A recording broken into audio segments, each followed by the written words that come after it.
जय माता की जय श्री राम। भाई जैसे बच्चे हैं माँ काली की पूजा करते हैं, तो जब माँ काली की ऊर्जा शरीर पे सवारी बनने लगती है तो क्या क्या घटनाएं घटने लगती है हमारे साथ। सबसे पहले क्या होगा, आपके पैरों में दर्द बनेगा।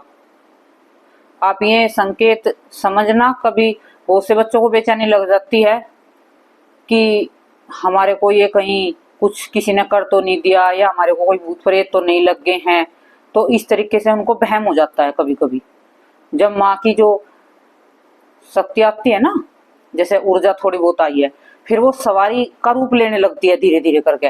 अब ये तो है नहीं कि शुरुआत में ही सवारी, वो कृपा होती है, फिर वो धीरे धीरे सवारी बनती है। ये बहुत सी वीडियो में बहुत अच्छी तरह से समझा रखा है, डाल रखा है। अब ये थोड़ा इस बारे में बताऊंगी कि इसको कैसे समझना है आपको। जब सवारी बनने लगती है आपके शरीर पे तो क्या क्या होने लगता है। सबसे पहले तो पैरों में दर्द होगा, आपके सिर भारी भारी रहने लगेगा,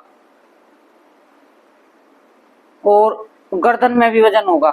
गर्दन भी भारी, गर्दन के ऐसा लगेगा जैसे कोई बैठा हो गर्दन पे, आपको ऐसा महसूस होगा। कभी ऐसा लगेगा आपके आसपास कोई है, और इस तरीके से आप समझ नहीं पाते हो।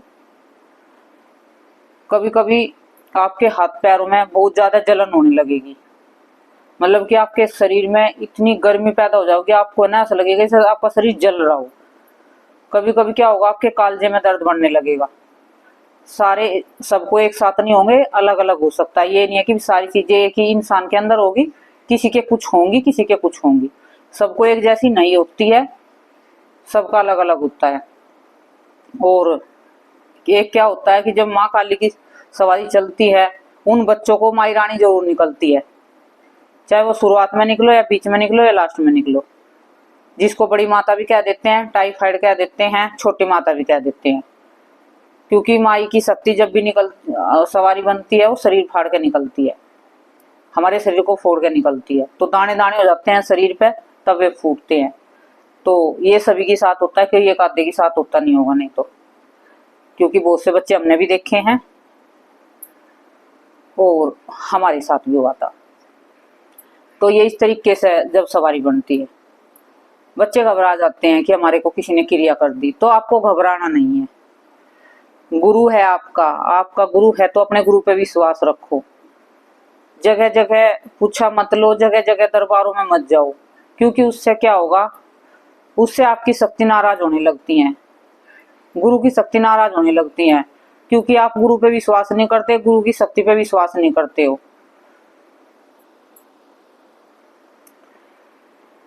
और फिर वहां पे तुम्हारा सारा खेल बिगड़ने लगता है।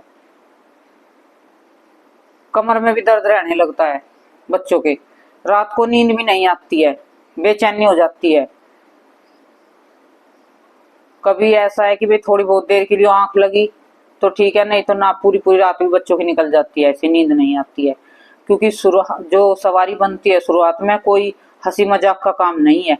वो शरीर को उस टाइम शरीर में जगह ढूंढती है, वो देखती है कि मुझे कहाँ पे शरीर में जगह बनानी है, बैठना है। वो शरीर में, पूरे शरीर में चक्कर लगाती रहती है और आपको परेशानी बढ़ती रहती है। जब तक सवारी पक नहीं जाती और जगह नहीं बना लेती, तब तक आपको परेशानी ही रहेगी। किसी को 5 साल लग जाते हैं, किसी को 10 साल लग जाते हैं, किसी का तो जीवन ही निकल जाता है। सब अपने अपने कर्म का है, अपनी अपनी किस्मत का है। गुरु उसमें कुछ नहीं कर सकता आपका। गुरु तो सिर्फ आपको रास्ता बता सकता है और उपाय बता सकता है, और बाकी आपके हाथ में, करो या ना करो। परीक्षा तो आपको ही देनी पड़ेगी। गुरु कभी भी आपकी परीक्षा को पास नहीं करा सकता है। जैसा आपका स्वभाव होगा, जैसा आपका रहन सहन होगा, जैसे आपके कर्म होंगे, जैसे आपकी होगा, वो सब अपने आप तुम्हें, हम मतलब हम भी होते हैं, आप भी होते हैं, हम सबको ही झेलना पड़ता है।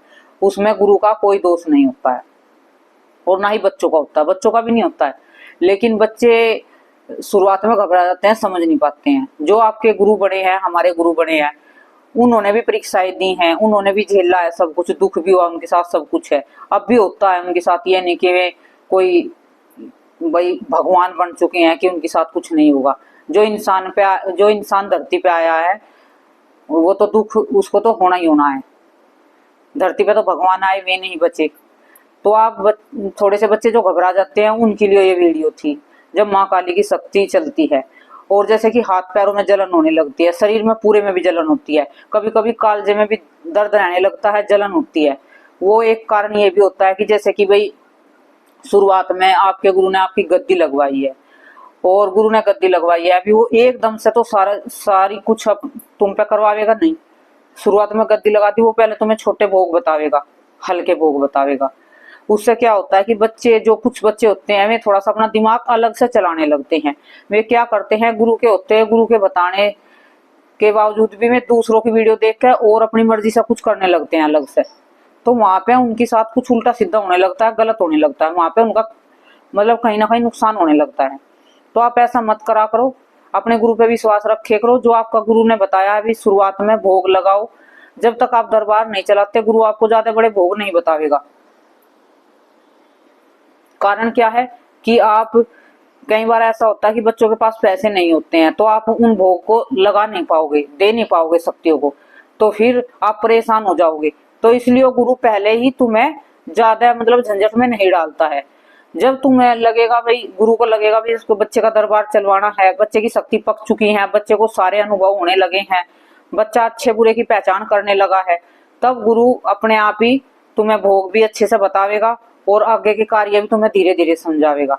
आप ये ना समझना कि आपने गद्दी लगा ली और गुरु ने लगवा दिया और गुरु धारण होने के बाद वो सारा चीज आपको एक ही दिन में समझा देगा या एक ही महीने के अंदर समझा देगा, नहीं। धीरे धीरे धीरे धीरे करके आपको जितना समय आपका बढ़ता जाएगा उतने ही आपके अनुभव बढ़ते जाएंगे, उतना ही आपका भोग प्रसाद, आपके जप तप, आपके उपाय वे अपने आप ही बढ़ने लगेंगे। कुछ गुरु बतावेगा, कुछ आपके मेहनत से बढ़ेंगे, कुछ आपकी शक्ति सहयोग करेंगी, कुछ गुरु की शक्ति सहयोग करेंगी, कुछ आप मेहनत करोगे, कुछ गुरु का आशीर्वाद होगा। तो इस तरीके से आप आगे बढ़ोगे। लेकिन आपने गद्दी लगाई, आपको लगता है कि अभी सब कुछ कर दूं, अभी 2 दिन गद्दी लगाई नहीं होती कि मेरा तो दरबार नहीं चला, मेरे को तो गुरु ने ये नहीं बताया, मेरे को तो गुरु ने वो नहीं बताया, तो आप इस चीज में उलझ जाते हो। सबसे पहले जो गद्दी लगवा दी है तो अपनी साधनाएं पे साधना करो। जैसे गुरु ने गद्दी दे दी आपको तो आप एकदम से दरबार मत लगाओ। गद्दी लेने के बाद जरूरी नहीं आपने गद्दी ले ली कि दरबार लगाना जरूरी है आपको। अभी बहुत से बच्चे कहते हैं ना कि वहां गद्दी लगा ली तो दरबार लगाना जरूरी है, नहीं। आपने गद्दी लगा ली, दरबार लगाना जरूरी नहीं है। आप 1 2 साल 5 साल आप अपनी साधनाएं करो। गद्दी दे दी है, वो सुरक्षा मिल गया आपको, एक शक्ति को स्थान मिल चुका है आपके घर में। गद्दी का मतलब क्या होता है कि जो आपकी शक्ति आपके शरीर पर हर समय सवार रहती है ना। जैसे बहुत सी बच्चियां हैं, खाना बनाती हैं, नहाती हैं, मतलब किसी भी अवस्था में सवारी उन पर बनी रहती है। तो गद्दी लगवाने के बाद क्या होता है कि वो सवारी अपना स्थान ग्रहण कर लेती है, उसको एक स्थान मिल जाता है। जब आप कोई भी कुछ कार्य करते हैं, भाई वॉशरूम में जाते हैं, मतलब कि बहुत से काम होते हैं चलो मानने, तो वो क्या होता है, वो शक्ति आपके शरीर से उतर कर वो गद्दी पे स्थान ले लेती है, वो वहां बैठी रहती है, वो हर समय आपके शरीर पे सवार नहीं होगी। तो गद्दी लगाने का मतलब ये है, ये नहीं है कि गद्दी लगा लिया तो आप जल्दी से इलाज करना शुरू कर दो, दूसरों का झाड़ा लगाना शुरू कर दो, दरबार लगाना शुरू कर दो, ये जरूरी नहीं है। गद्दी लगा दी है, अभी आपको कुछ पता नहीं है तो 2 4 साल अपनी साधनाएं करो, अपने अनुभव बढ़े, आपको ज्ञान हो, अच्छे बुरे की पहचान हो, और आप कुछ करवाने में, उपाय बताने में, संकट काटने में आप सक्षम हो जाओ। क्योंकि आप शुरुआत में संकट काटते हो, दूसरे का संकट काटते हो, संकट आपको लग जाता है, फिर आप परेशान हो जाते हो। तो जब तक आपको अपनी सुरक्षा करने का पता नहीं है और संकट को छोड़ने का पता नहीं है, गुरु ने अभी बताया नहीं लेकिन गद्दी तो लगवा दी, जरूरी नहीं है कि गुरु तुम्हें एकदम बताओ, क्योंकि जो गुरु ने आदेश नहीं दिया अभी आपको, गद्दी तो लगवा दी है लेकिन आदेश नहीं दिया कि आप दूसरों का इलाज करो, लेकिन आप छुप छुप कर करने लगते हो, बताने लगते हो। बहुत से बच्चे हैं ऐसे, हमने देखा है, क्योंकि उनको है ना सब्र नहीं होता है, उन्हें बहुत जल्दी होती है बड़े भगत बनने की, और वे जल्दबाजी के चक्कर में अपना सब कुछ खो देते हैं। क्योंकि जो ऊर्जा थी कम थी, वो ऊर्जा वो अब तक बढ़ाई तो थी नहीं, जो पहली ऊर्जा थी उसको भी आपने उसको भी खो दिया है। अब आगे ऊर्जा बढ़ नहीं रही है, फिर कहते हो कि हमारे गुरु ने हमारा बंधन कर दिया है, हमारे किसी और ने बंधन कर दिया, हमारे रिश्तेदारों ने कर दिया। फिर आपको ऐसे मन में गलतफहमी पैदा हो जाती है आपके। कई बार क्या होता है कि हम सभी कुछ, हमारे साथ कुछ होता नहीं है, कोई करता नहीं है, लेकिन गलतफहमियों का शिकार हो जाते हैं परेशानी के कारण, दुख के कारण, क्योंकि शरीर में दुख बढ़ जाता है। बहुत सी बच्चियां नियम पालन नहीं करती हैं, शक्ति आ जाती हैं, गुरु से जुड़ी हैं, बालाजी भी जाते हैं, वहां पे क्या करती हैं बहुत से बच्चे कि लहसुन प्याज बंद नहीं करते हैं और वो खाते रहते हैं। उससे क्या होता है कि शरीर में अशुद्धि आती रहती है और फिर शरीर में दर्द बढ़ने लगता है, बेचैनी होने लगती है, नींद नहीं आती है, हर समय शरीर टूटा टूटा रहने लगता है। क्योंकि दरबार में आते हैं, चेक करती हूँ, तब पता चलता है ना कि भी गलती किसकी है, कहाँ हो रखी है। और संकट को भी अच्छे से छोड़ के नहीं आते हैं, कहीं दूसरों का करते हैं इलाज। तो ये है कि बहुत से बच्चे के सवाल भी थे और मैंने देखा भी था, मैंने सोचा कि एक वीडियो बना दूं, थोड़ा बच्चों को वीडियो के माध्यम से थोड़ा सा ज्ञान मिल जाएगा। थोड़ी सी जो गलती कर रहे हैं, हो रखी है जाने अनजाने में, तो उस गलतियों को आप सुधार लो। तो इसलिए आपका भलाई चाहती हूँ अपने समझ के। आप जुड़े हो बच्चे, उम्मीद रखते हो, तो इसलिए मेरा फर्ज है कि मैं आपको अच्छी अच्छी बातें बताऊं, ताकि आप जो परेशान हो रखे हो, जो गलती कर रहे हो, उसको थोड़ा इस वीडियो को देख के गलती ना करे और अपने आप को थोड़ा संभाल ले। तो ये है कारण। जो आपको अभी लगता है आपने गद्दी लगाई है और आपको परेशानी बहुत ज्यादा है, क्योंकि परीक्षा चली होती है, शुरुआत में तो परीक्षा बहुत होती है, आपको लगता है कि अभी मैं गद्दी पे बैठ भी नहीं सकता हूँ, शरीर में इतनी मतलब बीमारी भी है, दिक्कत परेशानी भी है, और फिर तुम चक्कर में पड़ जाते हो दूसरों के, बुज्जा देने के चक्कर में, झाड़ा लगाने के में, इलाज करने के में, और खुद का शरीर ठीक नहीं है, और घर पे कोई है भी नहीं सहायता करने वाला, बच्चे भी छोटे हैं, पति भी अपने भाई बाहर चले जाते हैं अपनी जॉब पे। क्या होता है जैसे बड़े बच्चे हो जाते हैं, घर पे बच्चे रहते हैं, कोई और भी हमारे साथ में, तो बच्चे घर पे काम कर लेते हैं, घर परिवार में और भी सदस्य में काम कर लेते हैं। तो क्या होता है कि शक्ति वालों को थोड़ा समय ज्यादा मिल जाता है पूजा पाठ करने का, वे थोड़ा समय ज्यादा दे पाते हैं भक्ति में, और थोड़ा फिर भक्ति करने के बाद वही उनको आराम करने का भी समय मिल जाता है। और जब अकेले रहते हैं तो ना तो भक्ति अच्छे से कर पाते हैं, ना उनको आराम मिल पाता है, और घर का भी काम हो जाता है, भाग दौड़ थक जाते हैं पूरे दिन, और फिर कहते हैं कि पूजा करने को तो हिम्मत ही नहीं रही हमारी, हम पे तो पूजा होती नहीं, कभी शाम की हो जावे, कभी सुबह की हो जावे, कभी सुबह की हो जाए तो शाम की नहीं होती है। लेकिन शक्ति आने के बाद ऐसा नहीं होता, शक्ति आना कोई खेल नहीं है, ना कोई मजाक है, इनको हमें बड़ी सावधानी से रखना पड़ता है, तभी ये शक्ति आगे बड़ा रूप लेती हैं, तभी ये कार्य करती हैं। शक्तियों को नियम अनुशासन ये सब चाहिए होता है, झूठ ना बोलना, छल कपट ना करना, मन में किसी के प्रति गलत भावना नहीं रखनी है, किसी से ईर्ष्या नहीं करनी है, चाहे हमारे बारे में कोई गलत बोले या गलत सोचे हुए, खुद उनको शक्ति अपने आप देख लेगी, जो सजा देनी होगी भगवान उनको अपने आप दे देगा। लेकिन हमें किसी के बारे में बुरा नहीं सोचना, हमें कोई बुरा बोल भी रहा है तो भाई कोई नहीं, माई रानी आप देख लेना, तो इस तरीके से छोड़ देना हमें माई रानी पे, क्योंकि माई रानी की सेवा कर रहे हैं तो माई रानी के पे विश्वास भी करना जरूरी है।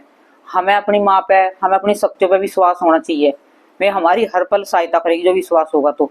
और सबसे बड़ा विश्वास हमें अपने गुरु पे होना चाहिए, जो हम तुमने गुरु बना लिया है, और विश्वास करो गुरु पे, थोड़ा सोचो समझो, समय दो गुरु को, ये ना समझो कि भाई अभी गद्दी लगवाई है और अभी सब कुछ सिखा देंगे, नहीं, समय लगता है, एकदम से कोई नहीं किसी को सिखा पाता है। बच्चे भी स्कूल में जाते हैं तो उनको भी टीचर एकदम से पूरी साल का नहीं सिखा देते हैं, धीरे धीरे करके हर दिन अलग नया नया चैप्टर समझाते हैं। ये नहीं है कि पूरे दिन में, पूरे एक ही दिन में पूरे चैप्टर समझा दिए, नहीं, ऐसा नहीं होता है। तो हमारा भी यही है, भक्ति लाइन में भी हमारा भी हर दिन नया चैप्टर खुलेगा, नया कुछ सीखने को मिलेगा नया। और उसमें क्या होता है कि गुरु ने मंत्र दिया है, तो जितना हम मंत्र, गुरु मंत्र जपेंगे उतना हमारा शरीर साफ होगा, हमारी ऊर्जा बढ़ेगी, ऊर्जा बढ़ेगी, शरीर साफ होगा तो अनुभव बढ़ेंगे, अनुभव बढ़ेंगे तो दूसरे का देख पाएंगे, दूसरे का इलाज कर पाएंगे अच्छे से, दूसरों को बता पाएंगे, और फिर अपने आप ही आगे मतलब बढ़ते चले जाओगे, अपने आप ही ऊंचाइयों पे चढ़ते चले जाओगे। फिर कोई रुकावट आने वाली नहीं है। एक बार अनुभव होने शुरू हो गए और आपकी पूजा पाठ नियम से चल रही है, आप खाने में संयम, लेटने बैठने में उठने में सब में संयम रख रहे हो। सवारी वाले जो है व्यक्ति, उनको हमेशा सुबह वक्त उठना चाहिए और ब्रह्म मुहूर्त में पूजा करते हैं, उसका हमें डबल फल मिलता है। उसमें ध्यान भी लगता है क्योंकि उसमें शोर शराबा नहीं होता है। जैसे 4 बजे उठ जाते हैं, 4 बजे से चलो मानना 1 घंटा अपने लिए घर में झाड़ू पोछा जो भी है वही करते हैं अपना, तो उसका 5 बजे तक आप हो जाओगे फ्री, तो 5 बजे आप पूजा में बैठोगे। उसमें क्या होगा, उस समय क्या होता है कि कोई भी उठा नहीं रहता है और शांत वातावरण होता है बिल्कुल। उस समय ध्यान करना, एक शक्तियों के साथ जुड़ना होता है बिल्कुल, क्योंकि शांत माहौल होता है। जब हम एकदम से उस समय का जो करा हुआ ध्यान है ना, वो एकदम से लग जाता है, उस समय भी गन नहीं आता, क्योंकि सुबह सुबह उठे हो ना तो कोई मन में आलतू फालतू के सवाल होते हैं ना कोई जवाब होता है। रात को तो सोते हैं, ढेरों सवाल उठ जाते हैं मन में दिन भर के, तो क्या होता है सुबह उठते हो तो सारे खत्म हुए मिलते हैं। तो सुबह की पूजा बड़ी फलदायक होती है। सुबह उठ के जो ध्यान करते हैं ना, उसके ध्यान का एक अलग ही आनंद होता है, और एक रात के समय, क्योंकि दोनों समय ऐसे हैं कि हम ब्रह्मांड की शक्तियों से जुड़ते हैं। उसे में बड़ी बड़ी बातों का अनुभव होता है, बहुत कुछ अनुभव होता है, बहुत कुछ सीख जाते हैं उस समय हम। तो शक्ति में हमें जल्दबाजी नहीं करनी है। एक तो भाई शक्ति आई है, मैं गद्दी लगा लो, कोई दिक्कत नहीं है। मैं फिर दोबारा कह रही हूँ, गद्दी आप लगा लो, ये जरूरी नहीं है कि गद्दी लगा ली तो आपका इलाज करना जरूरी है। गद्दी लगा लेते हैं बच्चे सुविधा के लिए, ताकि शरीर में कोई परेशानी कष्ट ना बने, शक्तियों को स्थान मिल सके और आप भी सुरक्षित रह सको, शक्ति भी सुरक्षित रह सके। आप कहीं जाते हो, हर समय जब सवारी साथ रहती है, कभी कभी क्या होता है किसी के घर पहुंच जाते हैं और संकट होता है किसी के घर पे, वो क्या होता है कि वो सवारी उसको देखते ही मतलब उसको बेचैनी लगती है। जब सवारी शुरुआत में होती है ना, उसको लगता है कि मैं इसको पकड़ लूं या इसको बता दूं, और क्या करता है बहुत से बच्चे बता भी देते हैं, अभी तुम्हारे घर में ये चीज है, तुम्हें ये परेशानी है, ये दिक्कत है, बता देते हैं, क्योंकि वो सवारी रुक नहीं पाती है, अभी बचपना है सवारी में। तो इसलिए जो गद्दी लग जाती है, वो क्या होता है कि जो आपकी शक्ति है वो उस पर स्थान ले लेती है, और आप कहीं जाते हो तो आपके साथ साथ नहीं घूमती है। आप जैसे कहीं जाओगे कि आप प्रार्थना करके जाओगे अपनी शक्तियों से कि आप ये आपका स्थान है, ये गद्दी लगा रखी है, आप इस पे विराजमान हो, हम बाहर जा रहे हैं। तो इस तरीके से फिर भी आपके जैसे भी आप कहीं सुतक पातक में भी चले जाते हो, कभी कभी भाई मजबूरी होता है, जाना पड़ता है, देखो इंसान है, तो क्या होता है शक्ति को आप स्थान देकर चले जाते हो, फिर आते हो अपना सिर धोकर नहा के गंगा जल छिड़क के अरदास लगा के अपनी गद्दी पे बैठते हो, तो कोई दिक्कत नहीं होती है इस तरीके से। तो गद्दी की ये गद्दी सुविधा के लिए लगाई जाती है। गद्दी ये नहीं है कि भाई गद्दी लगा ली तो हमें जरूरी होगा कि हमें ये दरबार मतलब कि जग कल्याणी करना है गद्दी लगा के। तो गद्दी तो इसलिए लगाई जाती है, जो गद्दी का असली कारण है। बच्चे बहुत से लगा लेते हैं, गुरु लगवा भी देता है, गुरु ये लगवा देता है, बहुत से बच्चे परेशान रहते हैं, फिर वे कहते हैं कि भी चलो गद्दी लगवा दो तो इसकी शक्ति को थोड़ा स्थान मिल जाएगा। और जब कच्ची सवारी शक्ति होती है ना, जब बड़ी परेशान करती है, और सवारी भी कई तरीके की होती है।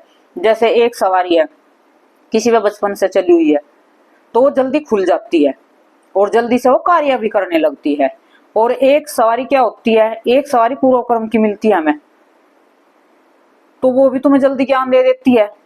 और एक सवारी होती है जैसे किसी को संकट है, वो संकट क्या होता है, वो धीरे धीरे शुद्ध पवित्र होता है, और वही सवारी बनती है फिर, और वही फिर उसमें समय लगता है, उसमें तो बहुत उसको तो कई साल लग जाते हैं, क्योंकि बाजी बार क्या होता है कि संकट बहुत भारी और बहुत गंदा संकट होता है। तो उसको साफ होने में धीरे धीरे मंत्र जाप होंगे, भोग लगेंगे, किसी धाम से जुड़े हो, गुरु से जुड़े हो, बार बार जाओगे, आपके झाड़ा लगेगा, आपके उतारे होंगे, तो वो धीरे धीरे करके बहुत समय लेगी साफ होने में, आपको परेशानी। कभी कभी क्या लगता है, बच्चों को शक्ति होती है, उन्हें लगता है कि जैसे कमर पे भार आ जाता है, दबाव सा, मतलब कि ऐसा महसूस है जैसे कोई बैठा हो, वो शक्ति होती है। कभी बच्चे सोच लेते हैं कि हमारे पास तो जो शरीर पे दबाव है वो संकट का है, तो बच्चों को बहुत से वहम हो जाते हैं, क्योंकि वे समझ नहीं पाते ना, अभी वे भी तो बच्चे हैं, मासूम है, अभी कुछ समझ नहीं पा रहे हैं। तो इसलिए वीडियो में जो बच्चों के साथ घटनाएं घट रही होंगी तो बच्चे समझ सकेंगे वीडियो के माध्यम से। ये कुछ बातें मैंने सोचा कि आज वीडियो में बता दूं बच्चों को इस तरीके से। ये वीडियो आज बनाने का मकसद यही था।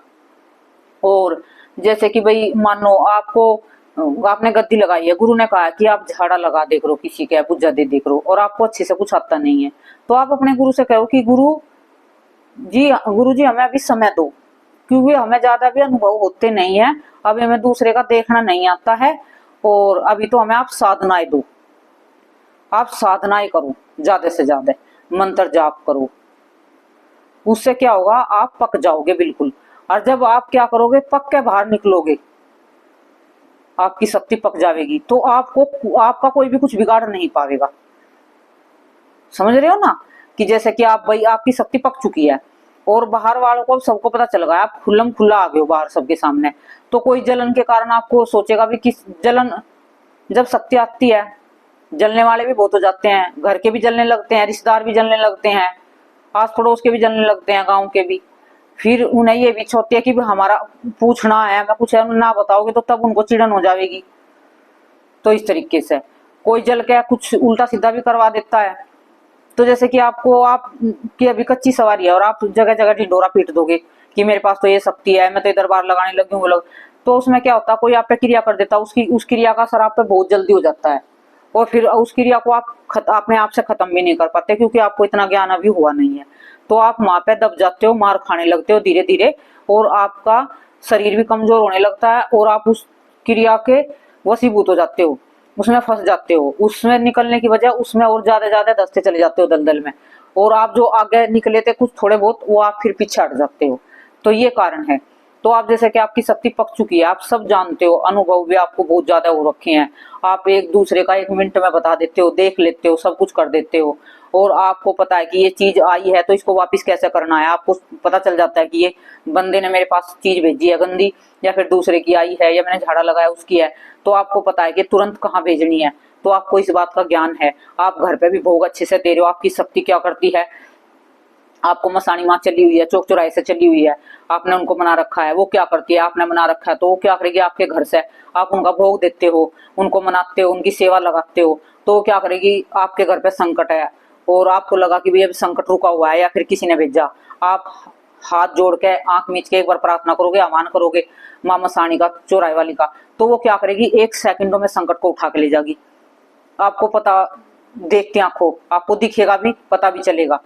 तो इस तरीके से सब पहले हमें शक्तियों को मनाना जरूरी होता है, और सबसे पहले अपने पितरों को और कुल देवी को मनाना जरूरी होता है, क्योंकि उन्हीं की आज्ञा से सब बाहर से शक्ति आती है, संकट भी उन्हीं की आज्ञा से अंदर बढ़ेगा। जो वे आपके दई पितर रुष्ट होंगे तो वे क्या करेंगे, संकट को रोकेंगे नहीं, वे आपके संकट को अंदर आने देंगे आपके घर में।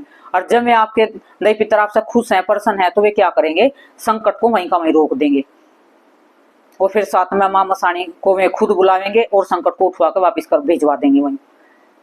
माँ ले जाओगे उठा के, फिर उनको मुक्ति दो या कुछ भी करो, तो माँ की जिम्मेवारी है ना फिर।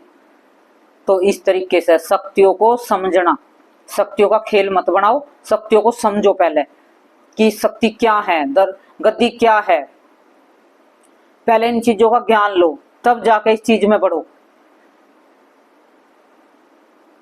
क्योंकि आप बिना देखे, बिना समझे, बिना सोचे किसी चीज में भी हाथ डाल दोगे तो आपका नुकसान ही होगा। तो यही गद्दी का काम है, आप बिना सोचे समझे आप गद्दी लगा के बैठ गए हो, पूरा ज्ञान है नहीं। तो बहुत से घर हैं जिनके नाश हो रखे हैं बिल्कुल, जिनके घर के, क्या बताऊं तो मैं बस, कि जिनके घरों का नाश हो रखा है बिल्कुल, बच्चे सब खत्म हो चुके हैं, जिनके वंश मिट चुके हैं इन शक्तियों के चक्कर में। ऐसे हैं। इसमें शुद्धता पवित्रता बहुत ज्यादा जरूरी होती है, जो सात्विक होते हैं उनके लिए।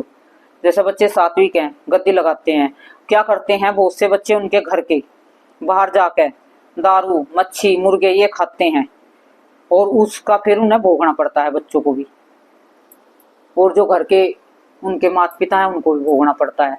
उनके घर में क्या होता है कि नुकसान पे नुकसान, नुकसान पे नुकसान। वे सोचते हैं कि शक्ति कर रही है, लेकिन वो गलतियों के कारण बच्चे छुप छुप के बाहर ये करते रहते हैं कार्य,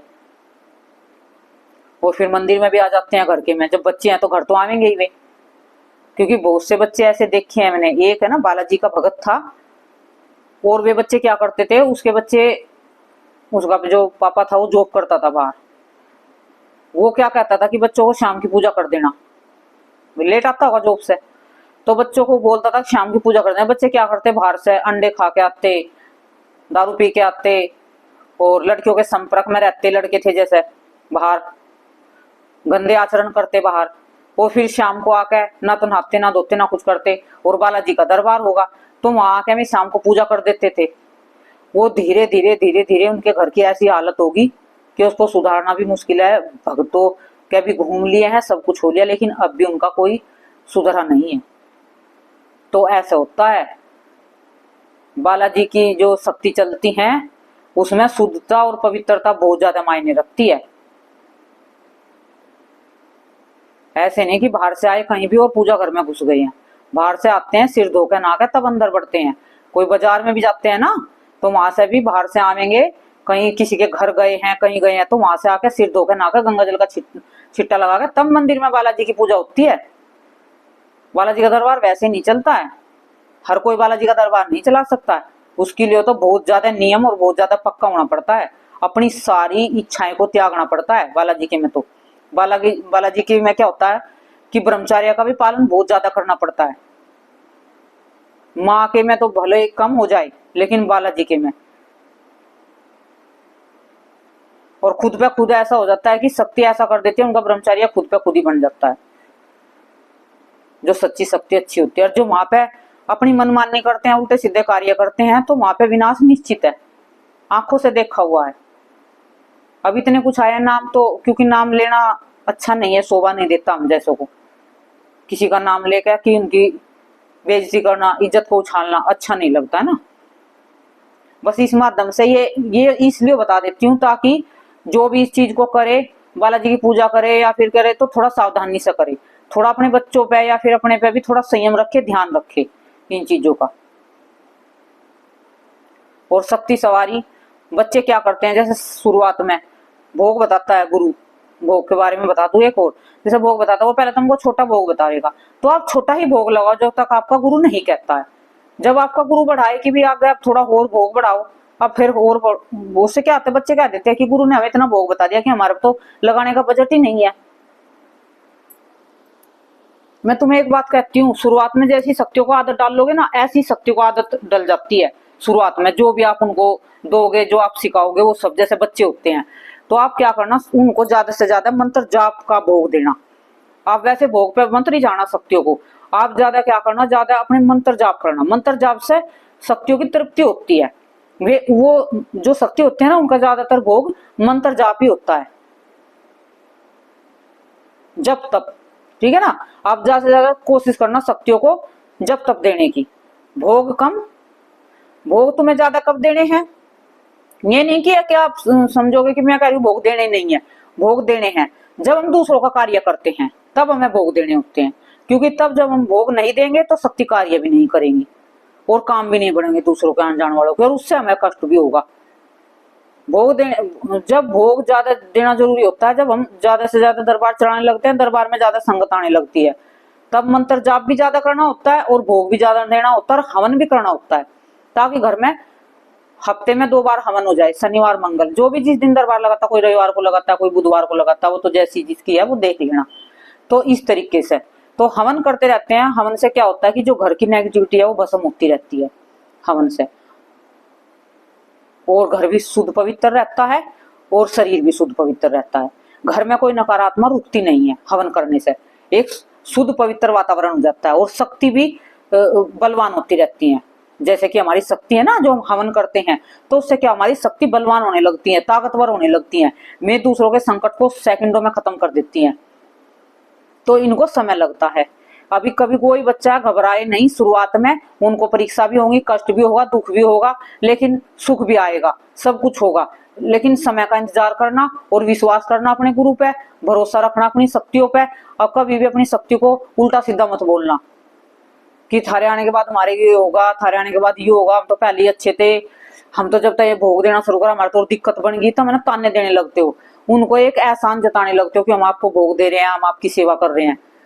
तो वहां पे शक्ति रुष्ट हो जाती है, वहां पे भी आपके काम बिगड़ने लगते हैं, शक्ति आपका काम करना बंद कर देती है। तो इस तरीके से आप शक्तियों को कभी भी उल्टा सीधा मत बोले करो, अपनियों को गाली गलौच मत करे करो। तो ये थी छोटी छोटी बातें। जय माता की, जय श्री राम सभी बच्चों को।